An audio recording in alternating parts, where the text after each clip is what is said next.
मित्रों नमस्कार। मैं विनोद कुमार फिर से एक नई विषय के साथ उपस्थित हुआ हूँ। आज का विषय है व्यवहारिक ज्ञान। हमें ऐसा देखने को मिलता है कि आजकल के बच्चों में व्यवहारिक ज्ञान का बहुत कमी है। तो व्यवहारिक ज्ञान बच्चों को कौन देगा? माता पिता या गुरुजन देंगे। अक्सर हम देखते हैं कि बच्चों में व्यवहारिक ज्ञान का बहुत ही कमी रहता है। अभी के बच्चे, खासकर टीन एज के बच्चे, छः से ही शुरू होता था। 6, 7, 8, 9, 10, 11, 12 के बच्चे अक्सर जो है उनमें देखिएगा कि व्यवहारिक ज्ञान का बहुत ही कमी होता है। वे अपने से बड़े बुजुर्ग गुरुजनों का आदर नहीं करते, क्योंकि उसमें व्यवहारिक ज्ञान का बहुत कमी होता है। हम अक्सर जो है बच्चों को समझाते हैं, ये बताते हैं कि हमें किस तरह से अपने बड़े बुजुर्ग और गुरुजनों का सम्मान करना चाहिए। तो मैं तमाम शिक्षक बंधुओं से, बड़े बुजुर्गों से यह अनुरोध करूंगा कि बच्चों को जो है व्यवहारिक ज्ञान जरूर दें। क्लास शुरू होने से पहले, जब हम विद्यालय आते हैं तो क्लास शुरू होने से पहले 5 से 10 मिनट तक बच्चों को व्यवहारिक ज्ञान पर भी चर्चा करें कि हमें अपने बड़े बुजुर्ग का, अपने गुरुजनों का किस तरह से सम्मान करना चाहिए, घर में किस तरह से रहना चाहिए, उसका किस तरह से आदर सत्कार करना चाहिए। बच्चों में आजकल नैतिकता का पतन हो गया है। बच्चे ये अच्छे बुरे में फर्क नहीं बुझते हैं। वो नहीं समझ पाते हैं कि जो माता पिता हमको बचपन से पोस पाल के इतना बड़ा किया, पिताजी उंगली पकड़ के चलना सिखाए, माँ हमें हर परिस्थिति में साथ दी। मैं उदाहरण देता हूँ, छोटा बच्चा रात के समय जब पेशाब कर देता है तो माँ क्या करती है कि बच्चे को पेशाब पर से उठा के वहाँ अपना आंचल बिछा देती है कि ताकि हमारे बच्चे को सर्दी ना लगे, वह बीमार ना पड़ जाए, और खुद पेशाब में सो जाती है।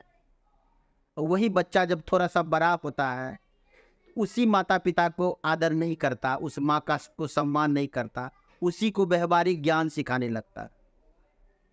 आजकल देखते हैं कि थोड़े दिन के अट्रैक्शन के कारण 7, 8, 9, 10, 11, 12 के बच्चों में किसी से थोड़ा सा अट्रैक्शन हो गया, आकर्षण हो गया, तो वह माँ बाप को भूल जाता है। क्षणभंगुर प्यार के लिए माँ बाप के सम्मान को तार तार कर देता है और उसके साथ भाग जाता है। उस समय माँ बाप का याद नहीं आता। बच्चों, मैं बारंबार आप लोगों से ये अनुरोध करता हूँ कि गलती आप लोग करते हैं और उसकी सज़ा माता पिता को मिलता है। समाज में अक्सर देखा गया है कि बच्चे के कारण माता पिता का सर झुका हुआ रहता है। तो काम कुछ आप ऐसा कीजिए जिससे कि आपके माता पिता आप पर फक्र करे, फक्र से उनका सर ऊंचा उठा रहे। बच्चों, इस अट्रैक्शन से, क्षणभंगुर खुशी से कुछ नहीं होने वाला। अगर आप पढ़ लिख कर लायक बन जाते हैं तो कल को आप चाहने वालों का लाइन लगा रहेगा। अक्सर पटना वाले खान सर अपने वीडियो में कहते हैं कि तुम ऐसा लायक बन जाओ कि चाहने वाला का तुम्हारे पीछे लाइन लगा रहे। अक्सर लोग जिसके पीछे तुम भागोगे, तुम बारंबार प्रयास करते हो कि वह हमारी ओर देखे, हमें चाहने लगे, हमें पसंद करे, वह तुमको पसंद नहीं करता, तुम्हारे वो मुड़ के भी नहीं देखती है।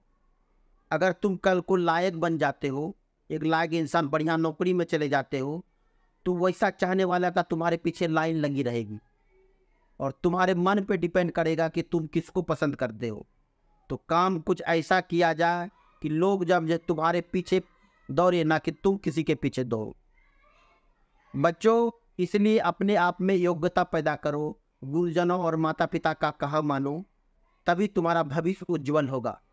तुम अगर क्षणभंगुर खुशी की ओर भागोगे, बार बार क्षणभंगुर खुशी की ओर दौड़ लगाओगे, अपने मेन मकसद को भूल जाओगे, तो तुम्हारा जीवन सचमुच अंधकार में होगा। तुम लायक इंसान नहीं बन सको। एक साथ मनुष्य एक चीज को ही पा सकता है, एक साथ चाह के भी 2 चीज को पा नहीं सकता मनुष्य। अभी तुम्हारा टीन एज है, पढ़ने लिखने का एज है, युग बनने का एज है। इस समय अगर तुम सारे काम काज को छोड़ के, दुनियादारी से रिश्ता तोड़ के, एकाग्रचित्त मन से पढ़ाई पर, किताब पर दिमाग लगाओगे, किताब के साथ उठोगे बैठोगे, तो तुम्हारा जीवन सचमुच बहुत ही उज्जवल होगा और तुम एक दिन लायक इंसान बन जाओगे। इसलिए बच्चों, तुम दूसरे के चलते इधर उधर मत भटको। मित्र भी अक्सर देखते हैं कि मित्र का चुनाव करने में हम लोग गलती करते हैं। मित्र भी ऐसा मत बनाओ जो तुम्हें बुरे रास्ते पर ले जाए, तुम्हें खैनी खाना सिखा दे, तुम्हें दारू पिलाना सिखा दे, तुम्हें गलत रास्ते पर ले जाए। ऐसा मित्र से 36 का आंकड़ा बना के रखो, उससे दूरी बना के रखो, उसके साथ कभी घूमो फिरो नहीं। क्योंकि मनुष्य पर उसके परिवेश का, उनके इन्वायरमेंट का असर पड़ता है। तुम जिसके साथ उठोगे बैठोगे चलोगे, उसका गुण तुम्हें स्वतः आ जाएगा। इसलिए अच्छे लोगों के साथ चलो, अच्छे मित्र बनाओ जो तुम्हें अच्छे कर्म सिखाए, सदकर्म पर चलना सिखाए और अच्छा व्यवहार करने को सिखाए। शिक्षा हमें व्यवहारिक बनाता है, व्यवहार कुशल बनाता है। एक शिक्षित व्यक्ति का बोलने का तरीका, चलने का तरीका, रहने का तरीका अलग होता है। शिक्षा वह अनमोल रतन है जिसे पाकर मनुष्य उद्धार हो जाता है। एक छोटा से छोटा व्यक्ति माउंट एवरेस्ट तक पहुंच जाता है, जिसकी समाज में कोई प्रतिष्ठा नहीं रहती, उसी का कोई सम्मान नहीं रहता। लेकिन शिक्षा वह रतन है जिसको पाने के बाद मनुष्य सर्वोच्च शिखर पर पहुंच जाता है और उसको चाहने वाले की लाइन लगी रहती है। आज देखिए आप लोग, खान सर जो है कितना ऊपर चले गए हैं। पूरा देश क्या, पूरा संसार, पूरा दुनिया उनको जानती है शिक्षा के कारण। आज वह लाखों करोड़ों लोगों का जीवन का उद्धार करते हैं।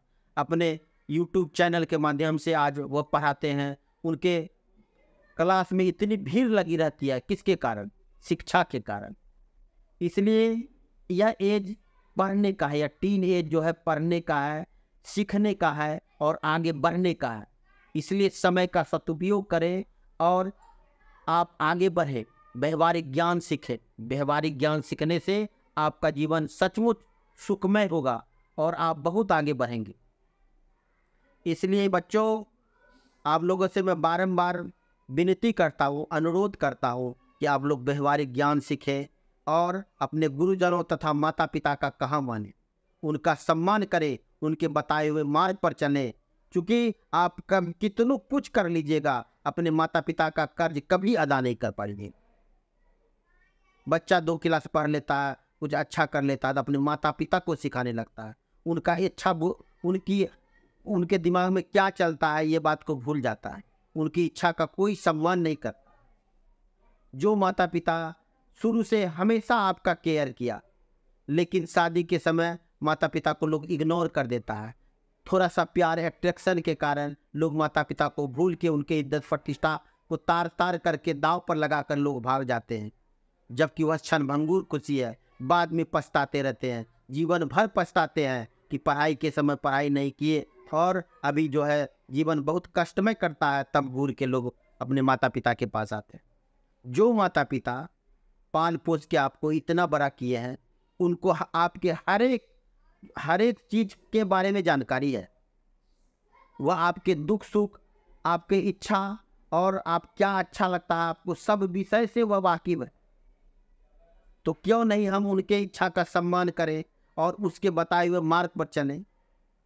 एकदम हम अगर गुरुजनों और माता पिता के बताए हुए मार्ग पर चलेंगे तो हमारा जीवन एकदम सुखमय होगा। इसमें कभी कोई दो राय नहीं है। मित्रों, इसलिए सबों से, आप तमाम छात्रगणों से, टीन एज के बच्चों से मैं बारंबार अनुरोध करूंगा कि आप व्यवहार कुशल बने, अपने से बड़े बुजुर्गों और माता पिता का सम्मान करें, तो सचमुच आपका जीवन सुखमय होगा, आदरमय होगा। जैसा कि कहा भी गया है कि अभिवादन शीलस्य नित्यं वृद्धोपसेविना चत्वारि तस्वर्धयन्ते आयुर्विद्या यशोबलम। हम अगर अपने माता पिता गुरुजनों को आदर देते हैं, सम्मान करते हैं, तो हमें 4 तरह की लाभ मिलता है। लंबी आयु के बनते हैं, विद्या की प्राप्ति होती है और यश कीर्ति मिलता है। तो क्यों नहीं हम ऐसा काम करें जिससे कि समाज को, देश को हमारे काम से फक्र महसूस हो। बस इन्हीं शब्दों के साथ मैं अपने वाणी को विराम देता हूँ। जय हिंद, जय भारत, जय शिक्षक समाज। तो आप लोगों से मैं बारंबार यही अनुरोध करता हूँ कि आप लोग अगर हमारे बातों से, हमारे कहने से सहमत हैं तो हमारे चैनल को जरूर लाइक और सब्सक्राइब कीजिए। लाइक और सब्सक्राइब अगर करते हैं तो इससे मेरा उमंग बढ़ेगा और इस तरह का अच्छा वीडियो मैं आप लोगों के लिए बार बार लेकर आऊँगा और इसी तरह का वीडियो मैं बनाते रहूँगा। जय हिंद, जय भारत, जय शिक्षक समाज।